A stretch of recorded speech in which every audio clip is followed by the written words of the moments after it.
ఈరోజు రాష్ట్రంలో ఉన్న ప్రత్యేకమైన పరిస్థితులు ఏమిటో, ఈ ప్రత్యేక పరిస్థితుల మధ్య మీరు పోషిస్తూ ఉన్న పాత్ర ఏమిటో నేను వేరే చెప్పాల్సిన అవసరం లేదు. నిజంగా ఈరోజు పార్టీకి అన్ని రకాలుగా ఒక పెద్దన్న పాత్ర ఎవరైనా పోషిస్తూ ఉన్నారు అంటే అది న్యాయవాదులే అని చెప్పాలి.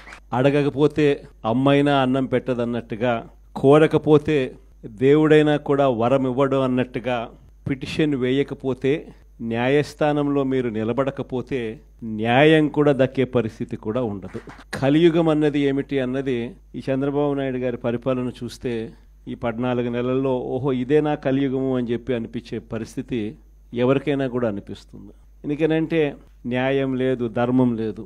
తమకు గిట్టని వాళ్ళు ఎవరైనా ఉంటే, తమకు నచ్చని వాళ్ళు ఎవరైనా ఉంటే, తమకు వ్యతిరేకంగా స్వరం వినిపించే వాళ్ళు ఎవరైనా ఉంటే తట్టుకునే పరిస్థితి లేదు, జీర్ణించుకునే పరిస్థితి లేదు. ఎలాగైనా తీసుకొని పోయి వాళ్ళని జైల్లో వేయాలి, ఎలాగైనా తీసుకొని పోయి వాళ్ళని చిత్రహింసలు పెట్టాలి, ఎలాగైనా కూడా వాళ్ళ పరువును తీయాలి అనే ఒక నీచమైన సంస్కృతి ఈరోజు మనం చూస్తూ ఉన్నాం. ఒక మనిషిని జైల్లో పెట్టడము అని అంటే తన పరువును, తన ప్రతిష్టలతో ఆడుకోవడం. అవన్నీ తెలిసి కూడా ఏ తప్పు చేయకపోయినా కూడా బురద వేసి తప్పు చేశాడు అని చెప్పి దానికోసం దొంగ సాక్ష్యాలను క్రియేట్ చేసి కేవలం వీళ్ళు పెట్టే ప్రలోభాలు, వీళ్ళు పెట్టే భయం తప్ప వేరే బేసి లేదు, వేరే సాక్ష్యము లేదు.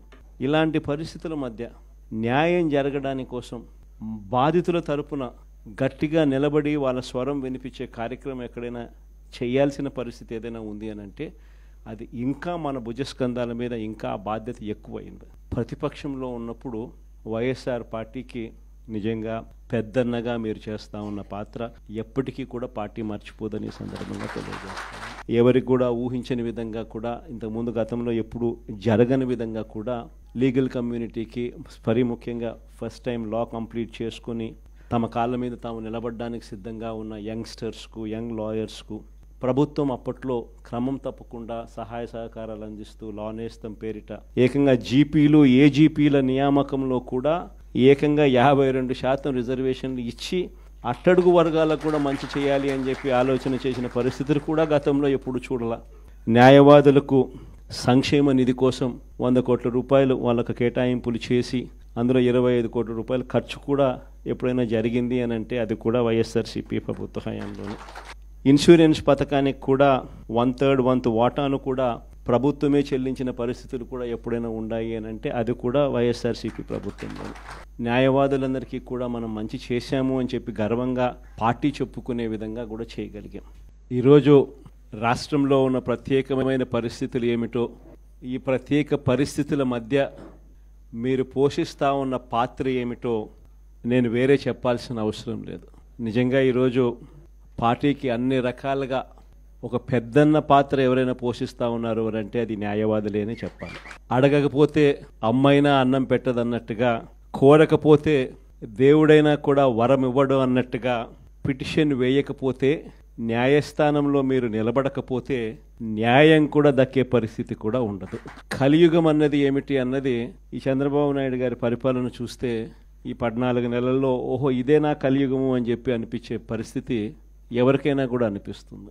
ఎందుకనంటే న్యాయం లేదు, ధర్మం లేదు.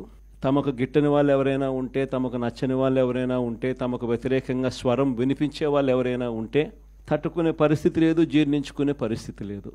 ఎలాగైనా తీసుకొని పోయి వాళ్ళని జైల్లో వేయాలి, ఎలాగైనా తీసుకొని పోయి వాళ్ళని చిత్రహింసలు పెట్టాలి, ఎలాగైనా కూడా వాళ్ళ పరువును తీయాలి అనే ఒక నీచమైన సంస్కృతి ఈరోజు మనం చూస్తూ ఉన్నాం. ఒక మనిషిని జైల్లో పెట్టడము అని అంటే తన పరువును, తన ప్రతిష్టలతో ఆడుకోవడం. అవన్నీ తెలిసి కూడా ఏ తప్పు చేయకపోయినా కూడా బురద వేసి తప్పు చేశాడు అని చెప్పి దానికోసం దొంగ సాక్ష్యాలను క్రియేట్ చేసి కేవలం వీళ్ళు పెట్టే ప్రలోభాలు, వీళ్ళు పెట్టే భయం తప్ప వేరే బేసి లేదు, వేరే సాక్ష్యము లేదు. ఇలాంటి పరిస్థితుల మధ్య న్యాయం జరగడానికి కోసం బాధితుల తరపున గట్టిగా నిలబడి వాళ్ళ స్వరం వినిపించే కార్యక్రమం ఎక్కడైనా చేయాల్సిన పరిస్థితి ఏదైనా ఉంది అని అంటే అది ఇంకా మన భుజస్కంధాల మీద ఇంకా ఆ బాధ్యత ఎక్కువైంది. ప్రతిపక్షంలో ఉన్నప్పుడు వైఎస్ఆర్ పార్టీకి నిజంగా పెద్దన్నగా మీరు చేస్తూ ఉన్న పాత్ర ఎప్పటికీ కూడా పార్టీ మర్చిపోదని సందర్భంగా తెలియజేస్తాను.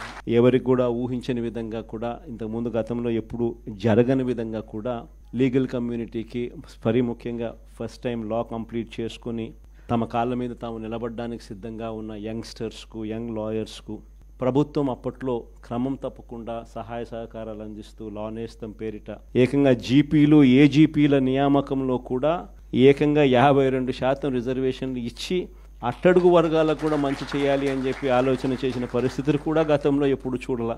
న్యాయవాదులకు సంక్షేమ నిధి కోసం 100 కోట్ల రూపాయలు వాళ్ళకు కేటాయింపులు చేసి అందులో 25 కోట్ల రూపాయల ఖర్చు కూడా ఎప్పుడైనా జరిగింది అని అంటే అది కూడా వైఎస్ఆర్సీపీ ప్రభుత్వ హయాంలోనే.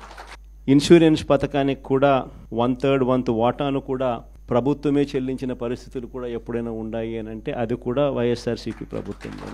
న్యాయవాదులందరికీ కూడా మనం మంచి చేశాము అని చెప్పి గర్వంగా పార్టీ చెప్పుకునే విధంగా కూడా చేయగలిగాం.